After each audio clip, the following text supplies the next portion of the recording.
Thank you so much for inviting me to be here. And just a bit of background about myself. As you know, I'm Seema Flower. I founded Blind Ambition. I've had an eye condition called retinitis pigmentosa, diagnosed at the age of about 9 years old. And that really sort of shattered my life because up until then, I was quite, in close quotes, normal. Anyway, I was told I was going to go blind, and thereon my life changed because I then went to go to a special school. And bearing in mind, I came from East Africa at the age of 4 years old as a refugee from Idi Amin, so born in Kampala, Uganda. One of 5 siblings, basically. And I'm really sort of wanted to say that it's important. A lot of things that we've spoken about here today, there's a lot of synergy going around the fact that our values are really important and the strong work ethic, which I got through my parents.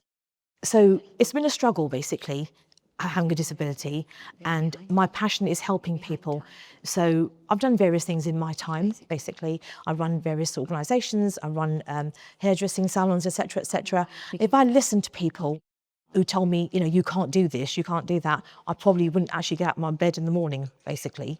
You know, things have been pretty difficult sometimes because my eyesight was a progressive condition. So at the very best, I was probably able to see about 25%. I would never actually have carried a white cane up until about, 5 years ago, because I felt vulnerable, I didn't want to be labelled. And people who are marginalised in society, it's very, very difficult for them because society does judge you to an extent.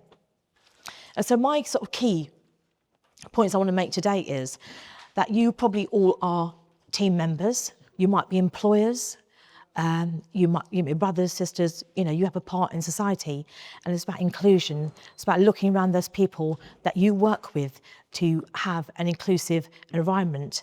So start with looking at your recruitment practices. So where are you advertising your jobs? Is it accessible, way of getting information to people? A lot of the times it's all on the website these days. People who are visually impaired can't always access those particular websites using assistive technology, which is what I use these days. Once you've got that person into your place of work, how are you supporting them? Are you giving them a digital accessible platform? Is your physical environment accessible? In terms of leadership opportunities, career opportunities. When you look at the statistics, basically, all of us will actually experience a health condition or a disability at one point in our lives. Okay, so it's important that you think about those people around you. So I'm going to invite you to do something very quickly for me. If you just close your eyes while you're listening to the rest of my speech, just to give you an idea what it might be like for someone who's got a vision impairment. So for me, I don't see much on my left eye at all, but my right eye, I've got light perception, and that means literally just a haze. But that doesn't stop me from doing the things that I do. I'm a mum, I'm a sister. I run this organisation, Blind Ambition, where we support visually impaired people, but disabled people as well. We also run Blind Ambition International, which is a not-for-profit organisation where we support people in the community. So we have an active WhatsApp group. We run LinkedIn training. We run confidence resilience training for those people. And we're currently building a recruitment website, which is going to be specifically for visually impaired people so they can access jobs. If you look at the statistics, 75% of people who are visually impaired are not in work. And that's not because they don't want to be working. It's because the fact that employers have their own preconceived ideas as to what people can and can't do. If I go to a place, people will make the judgment on me if I've got this long cane. Okay, they'll be thinking, oh, she won't be able to do this. It's going to be too time consuming to support her, etc., etc.